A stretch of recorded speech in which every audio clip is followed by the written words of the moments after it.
Most millionaires say that the hardest money they ever made was their first $100,000. In fact, Charlie Munger was famously quoted for saying this.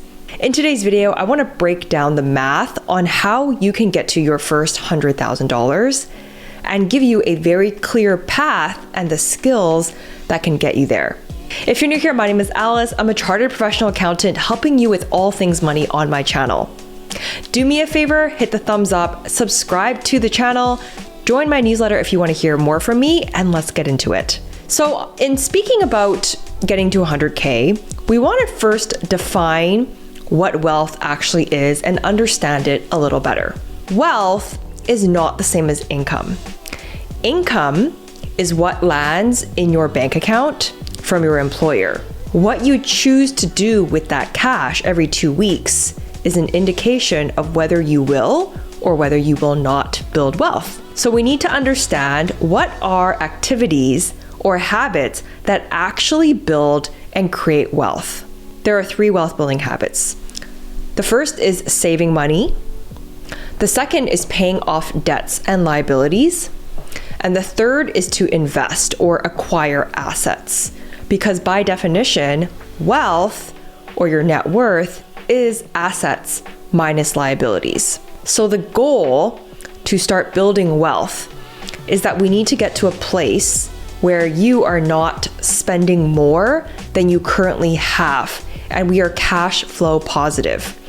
So if you are breaking even every month with your expenditures, then we need to find a way to either make more money or spend less money. And then we need to pay off the debts if those exist and invest any excess cash flows. Let's get into the math for $100,000 in wealth. Now, all of these examples that I'm going through assume that we're going to be investing these savings in the market. We're buying low risk index funds and getting a 7% return on our money. Let's say in a very, very idealistic best case scenario, you save $5,000 a month. With that math, it would only take 1.5 years or 18 months to save $100,000.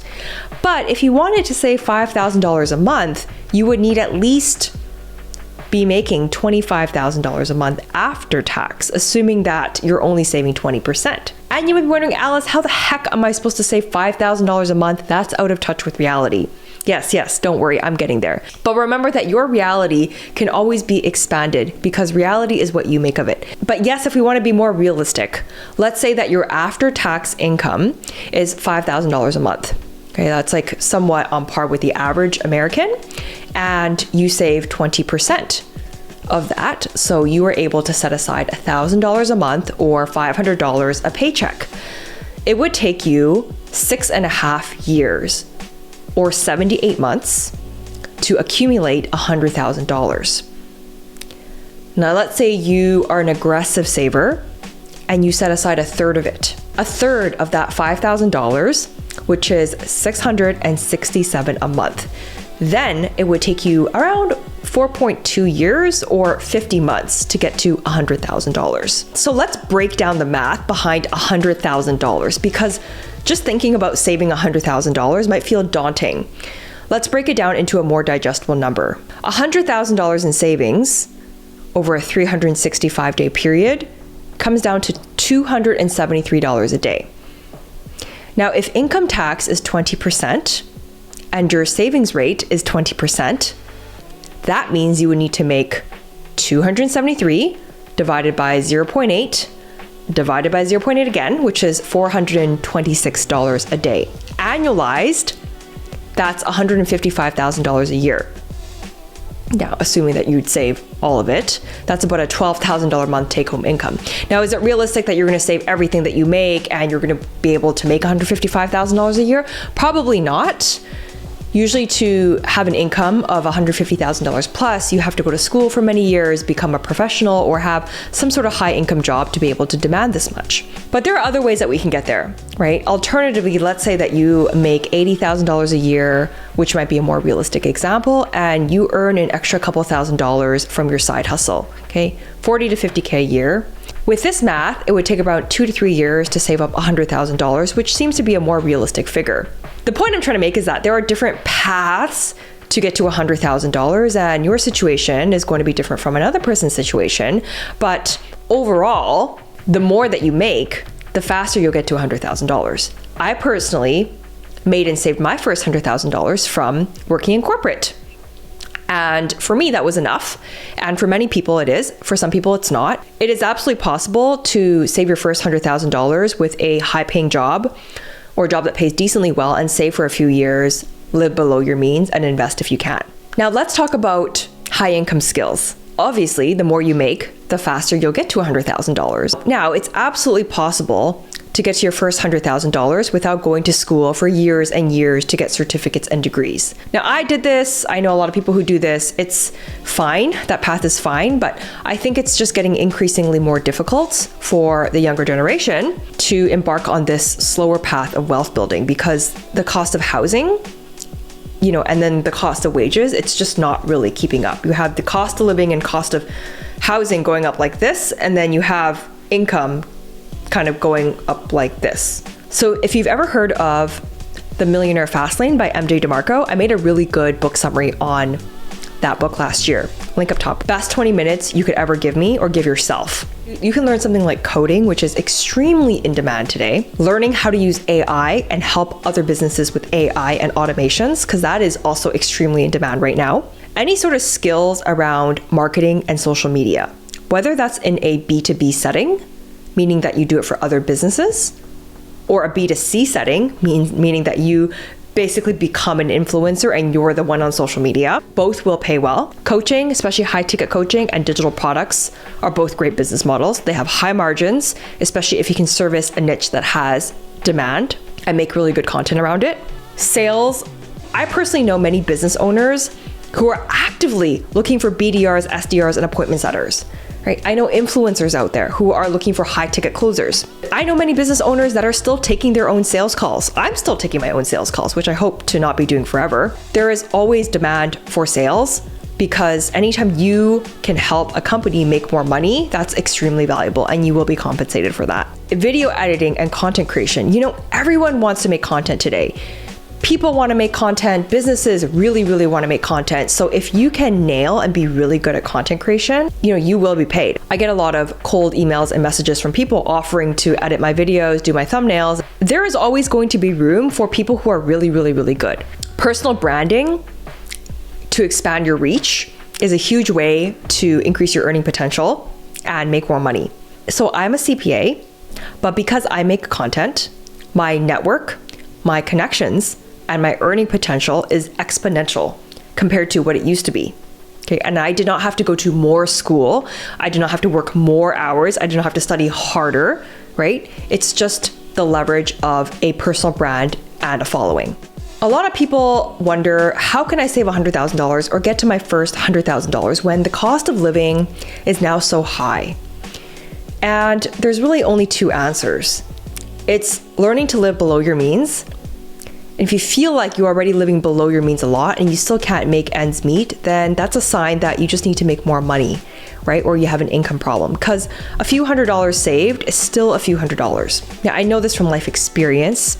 I know this from running payroll for multiple companies, living in a city like Vancouver with very high housing costs, food costs, overall cost of living, that even if you are making dual income good money, sometimes the math still doesn't math.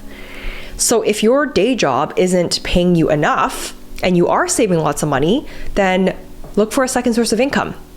And social media by far is the best way that younger people can start making money to compensate for what their day job is not giving them.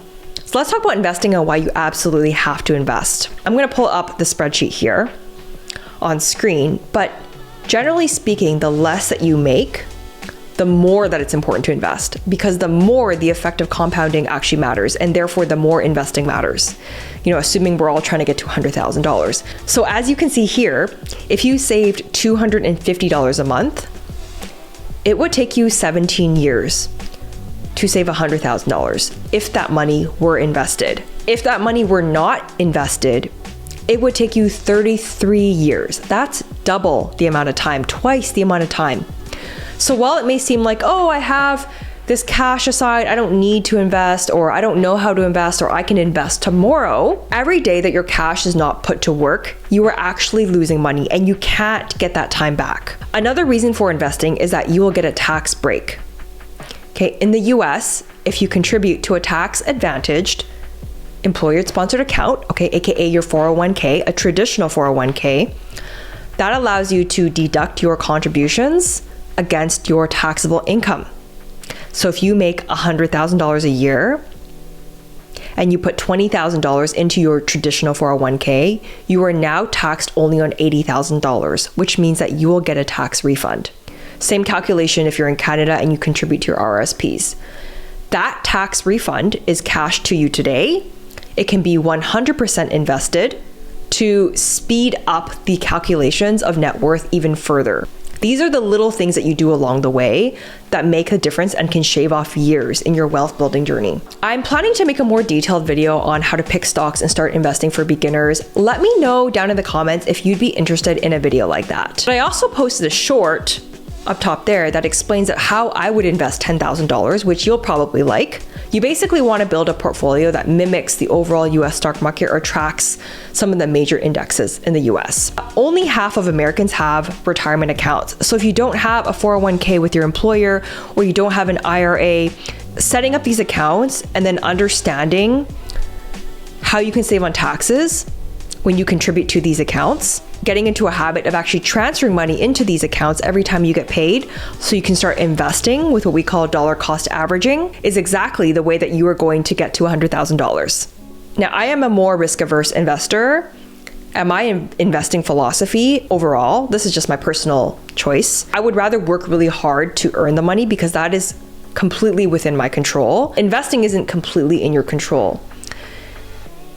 And so all you can control are your own feelings and your own decisions, but you can't control how a company actually performs. So for that reason, I prefer to be more conservative at investing and more aggressive at earning. If you like this video today, hit the thumbs up. You're gonna love my other video where I talk about why net worth skyrockets at $100,000. Now, this video today was all about getting to 100K. Something magical happens at 100K, and that is that everything speeds up exponentially, which is why getting to 100K is so important.